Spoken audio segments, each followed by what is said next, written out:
Good morning, everyone. Welcome into our Saturday morning coaches show. I'm Don Julian, and we segue into basketball season. It may also be soccer season from time to time when if basketball coaches cannot make it for one reason or the other. But we do have Clark Cipoletta with us to talk about Wildcats basketball, a favorite pastime this time of year for many, many folks. And they're very excited about Clark's team always, and we'll talk about them after they picked up a win on the road last night at Royce City. It was 57-38, and we will talk about that game. Before we get into that, let me go ahead and do some other business here. We did invite Coach Tisdale on the show today, and she was unable to be here. But let me just go ahead and mention the Lady Cats. They won their district opener with Mount Pleasant last night, 41-36. A very tough physical ball game. It usually is when we play Mount Pleasant, and that certainly was. Both those teams really concentrating on defense, so they were slugging it out last night in a figurative way. They really weren't throwing punches.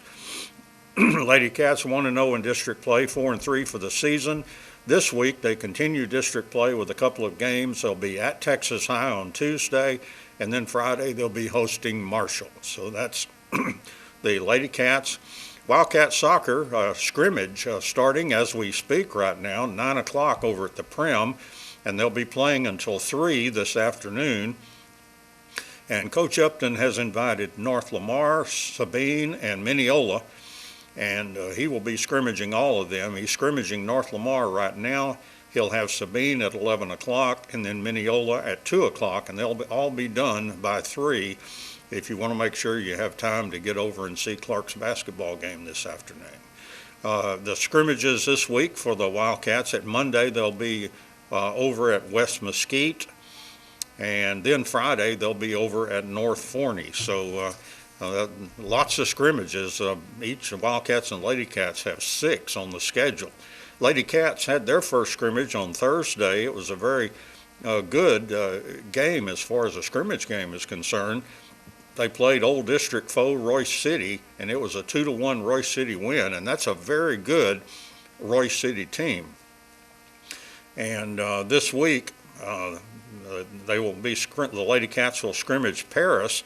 Now, your schedule may say that's a Tuesday game, but it actually has been moved to Thursday at the Prim, and that's because several of the soccer players for Paris also play in their band, and their band is going to state competition on Tuesday.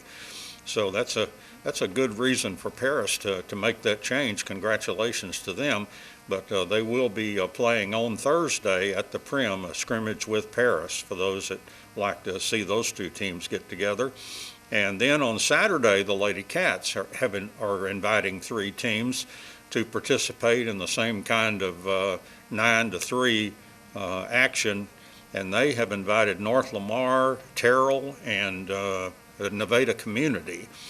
And the Lady Cats will be playing them at 9 and again at 11 and 2 o'clock next Saturday. So that's everything else.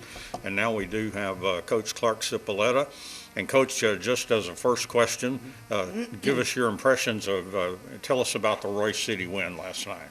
It was a very good defensive stand by us. I thought that was one of the best games that we've locked in defensively, and really followed the game plan and the scouting reports. They're such a hard team to guard. They run this little blocker mover offense, and they set a lot of flare screens and down screens. So if you're not communicating through that stuff, it makes it really challenging to defend them. And I think we held them to 11 points in the first half and a 4-point third quarter. So wow. 3 single-digit quarters are very successful if you're measuring that on the defensive end. On the flip side of that, we got to see a 2-3 zone. We haven't seen much zone this year, so that was a great chance for us to work on it, and I thought we executed. We got good shots the whole night, kind of pounded it inside on them. I think we had a little bit of a size advantage, so I was proud of our team for just executing on both ends of the floor. Yeah, as I was looking, as the point totals came in, it was pretty obvious that it was kind of big boy night for the Wildcats with Cordrick Turner and also Justin Hare. They were your two top scorers. Turner had 18 as that young man is really coming into his own. First year on the varsity after being with the freshman team last year. Or was JV. He was on the JV last year. That's right. And Justin Hare had 15 for you. So those guys really, really big ball games. Right, and they have such a great feel for the game and for each other. So in that zone, you play a lot of high-low basketball where one's flashing to the high post, one's in the low post, and they feed a lot off of each other. And a lot of our offense is oriented around those two being able to score and demand mismatches down low. So just hats off to them. They keep getting better every single day. They come and work. They're hard workers, and hopefully moving forward, there'll be a problem to guard. Yeah, absolutely. And you're a big fan of post-to-post passing. You like the high post going to the low post. Right. Yeah. A bunch of our offense, pretty much. I've been blessed since I've been here. With some bigs, and not just one big, but usually two. So we can interchange those bigs, and if one doesn't have the matchup we want, we'll flip them and try to get the other one on a one-on-one on the block or in front of the rim, some type of high-low look. And they've really haven't perfected it yet, but they've really gotten a lot better in our passing. We rely on our bigs to be really skilled. They have to be able to dribble on the outside. They have to be able to handle, to shoot it a little bit. They're just getting better and better at those things. And Boo Wilkerson, of course, you always count on him. He had 9 points, but I know from looking at that score, he was probably very busy trying to keep one of their guys from scoring. They had a really elite guard. He's probably the fastest kid we'll see all year, and he just runs around the entire game. And Boo told me after the game that's one of the hardest matchups he's had. He's guarded some guys that are making money playing the game of basketball at a level. So, Boo was very good for us in guarding him. He didn't come out the game last night. Boo didn't because he had to stay on that matchup, and we liked that matchup a lot. And I think he did a really good job of holding him, just to a tough night. And when you guard guards like that, you're not going to hold them scoreless, but you just want to make each shot they take a very challenging one. And, hats off to Boo and the others on the floor for helping us do that. And another fellow that's a much larger role last year, just kind of off the bench for you, but Caleb Alexander really beginning to develop. He was high point, I think, the other night with 14 points, and had 7 last night. So he's really beginning to come into his own. Yeah, he is. We've been excited about his development, and he's getting where he can really shoot the ball. He's such a confident kid. He's kind of my secondary ball handler. Can kind of run the point for us when Lamadric's not in a game, and he stretches the defense. And what I love about him, he's kind of a skinnier kid. He doesn't look like Boo. Boo looks like a middle linebacker, where Caleb's a little skinnier, but he's learning to be really scrappy. He's learning to throw his weight around and be physical. He's blocking out better. He's staying in front of quicker and bigger guards. So that's really keeping him on the floor for me because of his relentlessness on the defensive end as well. You're very fortunate to have a returning point guard with Lamadric Johnson. He had a couple of points last night, but go back to Alexander. He's beginning to take kind of a larger role as a point guard, maybe to spell LJ or to put him as a shooting guard or something like that. Yeah, just to give us some different looks, and he. Like I said, is just really taking in a huge role. We didn't know what we would kind of get from him and coming forward, and he's exceeded our expectations already. So hopefully he'll continue to do that. And in looking at next year's team, he'll probably be the point guard. So trying to play him at both the 2 and the 1, just to get him some experience in both of those things, I think it's going to be really beneficial for him. One of the young fellows that came up off the JV team was Cason Errington, and he's a guy that you've used a lot. He's not just on the bench. Right. He's had some starts. He's played some heavy minutes. Tell us what you like about him. He's grown a ton, so that's really helped him. Yeah. I think he's grown 3 or 4 inches just since last year. He's a kid who has some unfortunate injuries throughout his basketball career. His freshman year he tore his ACL. His sophomore year he broke his femur. So he's only played, before the season started, I guarantee it's 4 to 5 real games in 2 years span. So he was a kid that we just have to get experience on, and he's really worked on his body. You could tell he's a lot thicker, he's a lot stronger, and that's really helping him as well. He's a great defender. He does a really good job of guarding bigs. He can guard guards. He has a toughness about him. He's getting more confident on the offensive end. He can pass it kind of in that high-low situation we work on. He's getting where he can shoot the ball as well. So we love his development. I think he's going to be really good, for us this year and in the future as well. So we really like him. Yeah, if you can play defense, you can find a place on the Clark Cipoletta basketball team. That explains some of that heavy minutes that he's seeing. Right. And you mentioned a couple of games back about how fast he is and how well he runs the court. And I had never really noticed that before, but I've been watching since then, and you're absolutely right. So many times he runs that court and he gets rewarded. The players find him, and, he gets an easy one at the other end. He does. This is a group who has a little bit more. I don't want to say it's more athletic bigs. You had Day and X, and some of those guys were very athletic. But these guys that I have now, they just kind of run harder.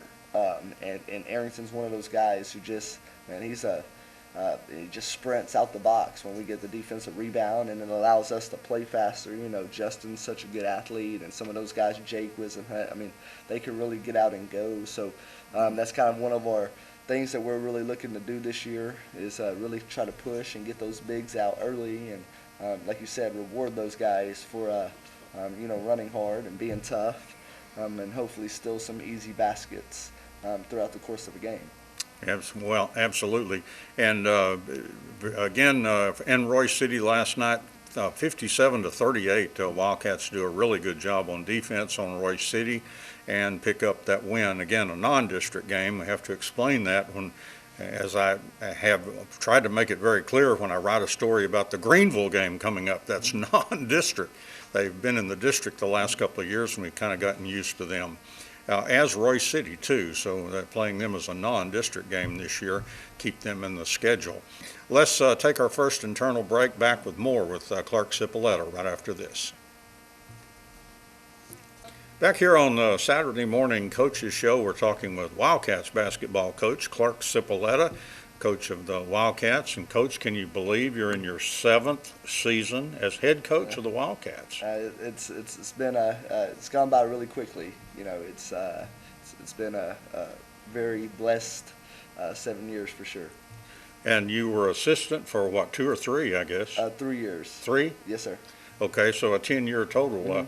Yep. That's probably about the length you've been in Sulphur Springs, right? Or were you a middle school coach for a while? So I was one of those 3 years. I was the middle school coach, and then 2 of those years I was the assistant. So this is my 10th year in Sulphur Springs. Oh, okay. So Coach Owens went to you very early with a chance to coach varsity. That was a good move on his part. We have to give him credit when he makes the good moves, and we'll give him credit for that one. An excellent choice with Clark Cipoletta. And once again, wow, it just blows you away to think 7 years. As I had to tell the baby-faced Andy Holt one time that he was now a veteran coach and he wasn't that kid anymore. So I have to tell you too. Yeah, I feel like I'm a little bit of both at times. And once again with the Owens thing, I'm just grateful. He gave me that opportunity as a young coach, and I probably didn't know near what I know now. I've been blessed to learn each year and hopefully have improved as a coach, but I was just really passionate at the time and just really thankful for that opportunity. Do you do anything now that you think 7 years ago I would have never thought to do that, or that's something I've learned over the years? 100%.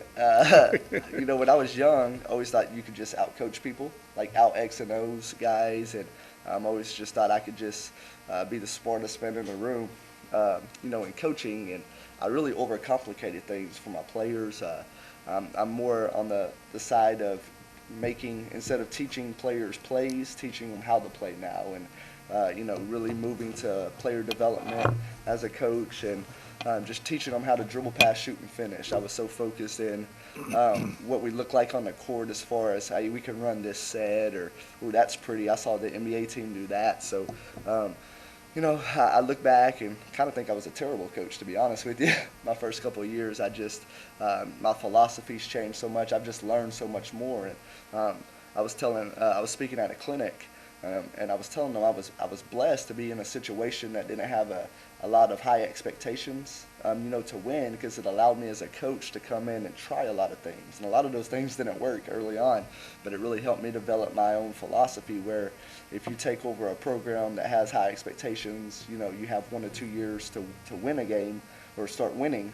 You might not have that luxury of really trying out some stuff as a new coach. So I think that's really helped me learn, and there wasn't a ton of pressure on me early on, and I could just try a whole lot of things. And some of those things didn't work, some of those things did work, but it allowed me to develop the philosophy and the stance we have now. So I think that's a very fortunate circumstance for me.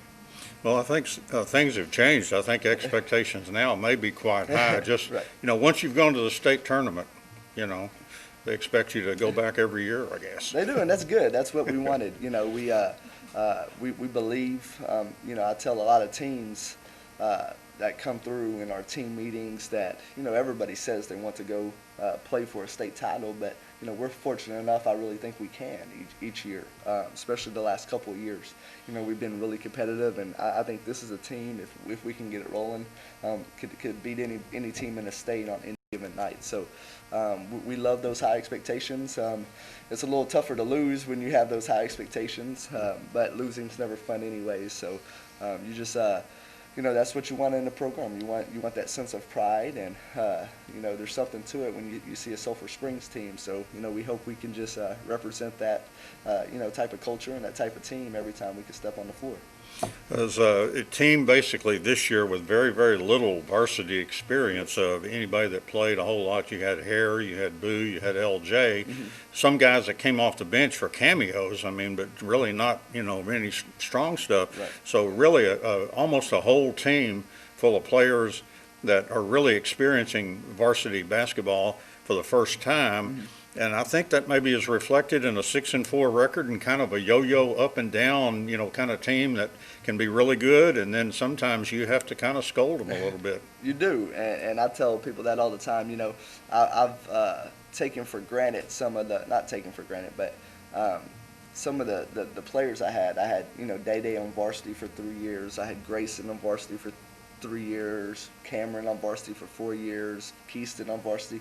So you had players who kind of understood, my expectations and kind of what it took to win. So this year we had to almost back up a little bit and, slow some things down, some things that past teams have comprehended and were able to execute. We kind of went into the beginning of the season still thinking this group could, and this group isn't like other teams, and that's not a bad thing. That doesn't mean they're any better or any worse. We just we got to do things a little differently. We just don't have some of the players we had, but we have different type of players. So we got to find different ways to win and lose, or hopefully win, not lose. Like you said, it's been a yo-yo of a season just because these guys are trying to figure out, how to win and how to play in close games. I think every game we've played, we had a chance to win. It's been right down to the wire. Right. We haven't gotten blown out by any team, but we've had a chance and we've been in every game. So that tells you, we have the ability to be good, but we just have to learn how to finish. And like the Naaman Forest game a few nights ago, that's not a game we should have lost, and unfortunately we did. But there was a lot of learning points in that game that hopefully we'll take forward. And when the games really matter, hopefully we'll be on the other side of a game like that. So once again, just trying to get these guys experience, and it's not easy to win. I tell them that all the time. You have to earn the right to win. You have to do the little things, and they're slowly starting to figure that out. Absolutely. Let's take the second internal break, and we'll be back with more Wildcats basketball with Clark Cipoletta right after this. And back here on Saturday morning coaches show, Wildcats basketball team beats Royce City last night in non-district game with a score of 57-38. And Wildcats kind of picking themselves up from a loss at Garland Naaman Forest. And Coach, I think of that game and also go way back to McKinney Boyd. Mm-hmm. There were a couple of games, where we kind of faded down the stretch, and either one of those was a winnable game, but of course if and nuts and all that kind of stuff. Right. But one of those things. Yeah, that was it was kind of weird. Some of these games we've played and lost, like the McKinney Boy game, the Naaman Forest game, we've literally led in every statistical category you could lead in: points per possession, offensive rebounds, 3-point percentage, defensive field goal percentage. We played really well. Just unfortunately for us, I think we were having a hard time focusing and doing the little things through 4 quarters. We kind of let off the gas a little bit, and once again, I think that's has a little bit to do with our inexperience. Just kind of thinking teams are going to lay down once we have a lead. That's when you have to lock in the most, especially in the 4th quarter, and you just got to learn to finish games, and we've been able to finish a few, and few have gone the other way. So, we chalk them up as opportunities to learn and grow, and hopefully in each of those situations we can hopefully take something valuable from that instance and grow from it, and just hope it doesn't repeat in the future. One of those losses was to Tyler Legacy, and I look up and they're ranked Right. in Class 6A. Now I'm not sure they will, but next week they picked up a loss last night. I think Grand Prairie beat them by a few points. But I think they were undefeated. I think they were 7-0, so they turned out to be a little bit better team than perhaps we knew back then we were playing. Right, and they were a very senior-heavy team. Yes. They had a lot nothing but seniors. Yeah, nothing but seniors. They Wow. had a really big lineup, and unfortunately we went into that game without Justin. I think it would have been a little bit different if we'd had a little bit more size. But that's another game that I thought we played well. Had an opportunity to win. We kind of fought our way back. It kind of went right down to the wire. I think we had an opportunity to tie it at the end, but once again, just a really good team, a really good chance for us to play, like you said, one of the top teams in 6A. So, we're going to get that a few more times before district starts, for sure. It's good when you only have so many or so few losses that we can talk about all of them and not, spend the whole show going through 16 of them or something like that. But the other one was the Sherman game, and it seemed like that one was maybe they were offensive rebounders and stuff like that. That each game kind of has their own little problem that crops up, and as a coach, you get that. We do, and that was one of those games. As a coach, it just hurts you inside. I just thought they wanted it more. I really called out my team afterwards to tell them, that I didn't think we wanted to win. I thought we just showed up, and, we beat them by like 35 last year at their place. So that was one of those games that I think they just thought because we were Sulphur Springs, we were going to roll out and win. And Sherman just outplayed us. They were just more tough on the boards than us. They got way more 50-50 balls than we got. So that was one of those games that if you don't do the little things right and you don't show a toughness about you, you're not going to win. And I think that was kind of eye-opening to us and to some of our players that we really have to get after it. And no game's going to be an easy game. And once again, I think we led a lot of that game as well.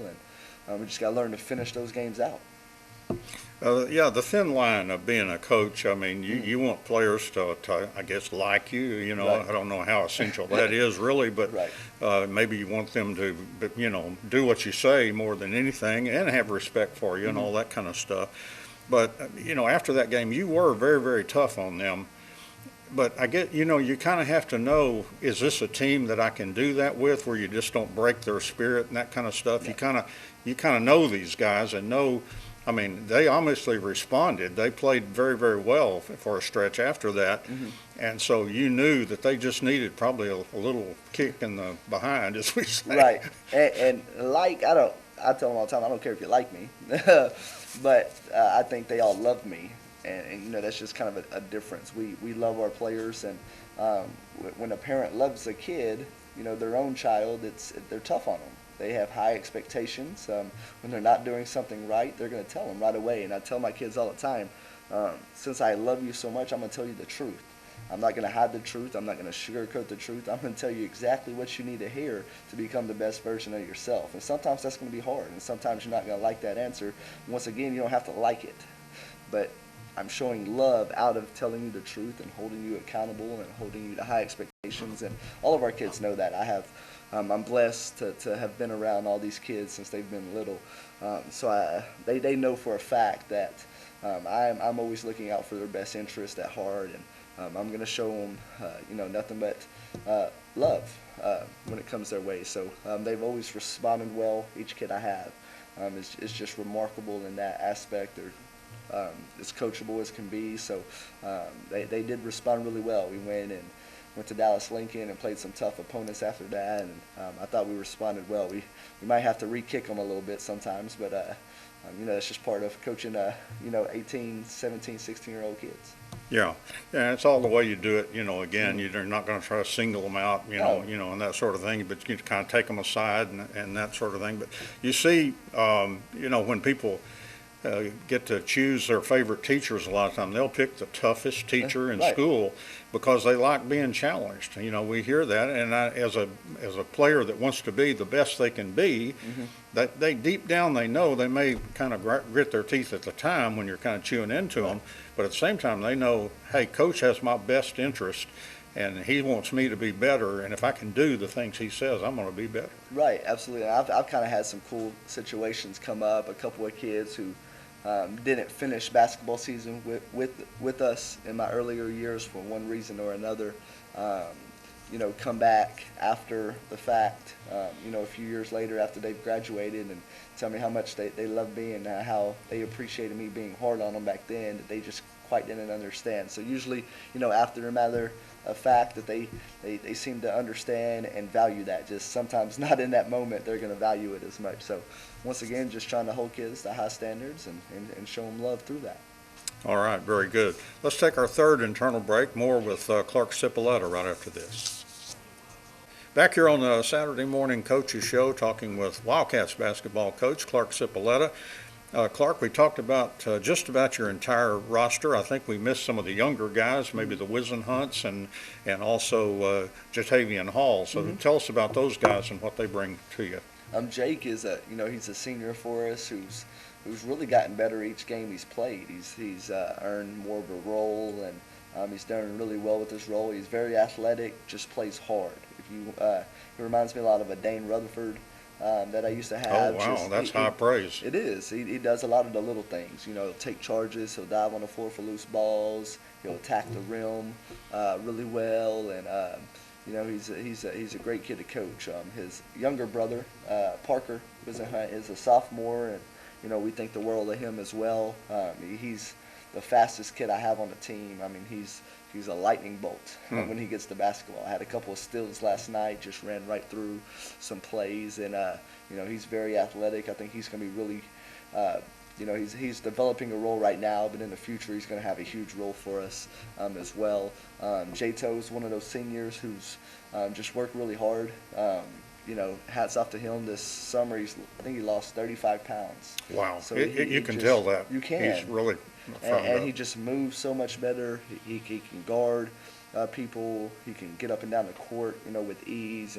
And to me, he's one of our best game shooters. So he's a we call him a zone buster. He actually started last night's game against Roy City as a guy who can come in and soften up that zone a little bit to help us play inside out. So Malik Cole's another one, who unfortunately right now has a broken hand, but he's a defensive stopper for us. He's played so well up to before he broke his hand. So he'll miss a little bit, but we're looking forward to get him back as well. Ben Hatcher's another one that we're going to add. Okay. Ben's one of those kids who was on JV last year, broke his hand earlier this season, and he's come back for a few games. So he's going to be big for us. And then we just added Bull Turner, Cordrick's older brother, off football, and he's a defensive lockdown. We call him locks. So I think he'll add a toughness to our group as well. So we're really deep. We have a lot of kids, which makes practice really exciting and competitive. And I think everybody kind of has a little bit of a role. So it's looking like a fun year. All right, yeah, interesting bunch of guys, and It it's is. been fun watching them. The few games that I've actually had a chance to see, haven't been on the road too much yet. Things are different now, Right. I don't even think they were selling any general tickets over in Garland. They weren't. very hard to get in. I don't even know the parent situation. Sometimes Coach Owen says they make, accommodation, where if you're a parent or something, you can get in. I don't know if that was the case.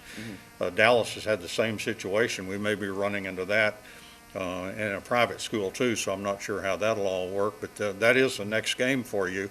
I believe that's next Tuesday. Right. You'll be going over to Oak Cliff, back to my stomping grounds, or around Keys Boulevard and Keys Park, which I know that area very well.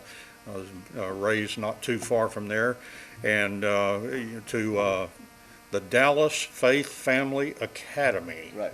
And #1 in the state in Class 4A, even though they've played a tough schedule. They've got a couple of losses, but they're tough. They're a former state champ too. Right. I think they've two-peated. I think they've won the last 2 years. Oh my! I did not know in the that. 4A level, and they've beat Lancaster this year by 10. I mean, they have one of the toughest schedules. They very, very good team. Might be arguably the best team in any classification, really, to be honest. They have, size 6'10" in the middle. They have a kid with the 50-inch vertical on the outside. They have 3 or 4 Division I type of kids on the floor at all times. So, they'll be a really tough opponent for us. And once again, it's just a great opportunity for us to be able to play a team like that, to see, that type of talent on the court, and we love it. We want to play the best. We're kind of robbed of playing some elite talent this year through our tournaments because we can't play tournaments this year. So we just try to ramp up the schedule as much as possible to see those teams, and they're probably the toughest team that we'll see. Up to the playoff run. Hopefully we can make. So once again, it'll be a good measuring stick and what we can do. One unfortunate aspect of this season with the virus and everything else going on, you lost your game with San Antonio Cole. They're #1 in Class 3A. Right. And again, a good small team that, really terrorizes the larger schools. And, maybe future years or somewhere down the line, we can get that done. Right, yes. And they had a kid who was a 7-footer for them, who's, I think, like top 5 in the nation as a center. Wow. So, we looked at that team as, that'd be a great chance to play one of the best bigs in not only Texas, but in the country. He's really good, and a reason, they have other guys on their team, but he's one of the main catalysts. So we were really looking forward to Hare and Cordrick and some of our bigs getting a match up, because it's not every day you get to see a big like that. So, maybe in the future, we can make those happen. Very good. And there was a 7-footer that roamed around there when dinosaurs roamed the earth, and that was Shaquille O'Neal. I actually saw him play in high school. Okay. I was living in Central Texas at the time, and I worked with a guy that was from Lampasas, and they drew the Black Bean in the playoffs to play Shaquille. And they played real hard, but he was a man among boys that day, and was all season. Yeah. I think they were 31-0 and won the state championship. They were awesome. Yeah, he seemed to have that man among boys all the way throughout his NBA career. Absolutely, was always a big fellow. Yeah, big force. Complaining that the referees picked on him because of, and there's a certain grain of truth to that. When you're big like that, you tend to draw fouls. It just seems like, I guess they can't miss you out there. Right, and I've always, I've benefited from that as a player, because when I would get switched off onto a big, I would flop, or, I could hound a big and they wouldn't call the foul on me. But I do think our bigs at times do get, unfair calls because they're so big and, they're aggressive. So, it's just part of the game. You got to learn and play through it. I know you like to work with those post players, and Coach Coleman too could share some opinion on how to maybe avoid some of those obvious fouls. Right. Obviously reaching and that kind of stuff, or a hand check. They're going to get you for that kind of stuff. But maybe some of the things you can do to kind of mask some of the things that are going on where it's not quite so obvious, that a foul is being committed. Right, and we're really big on being physical. So we really try to go into each game and duck in hard. Set hard screens, roll hard, and just you kind of get a feel for how the refs are going to call that early on.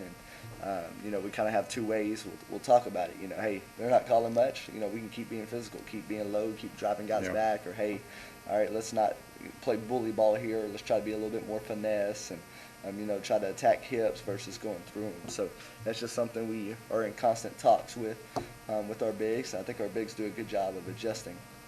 Now, after the Faith family game on Tuesday, I think it's a Friday off for you. You Right. feel like your team just kind of needs a little break going into district play and that sort of thing? Yes, and we're only allowed to have 27 games, so we had to I take see. it somewhere. You're at your limit then. Yep, we, I originally had a game for that day, and then we had to kind of pick a game to drop. And going into Now, you lost one. Can you pick that up along the way, or did you fill that I in? actually could. So technically we're at 26 games right now, Yeah. but with our end of year season tournament, if we have to have it for district, that will add another game. So I see. it kind of makes itself, even out. So, Yeah.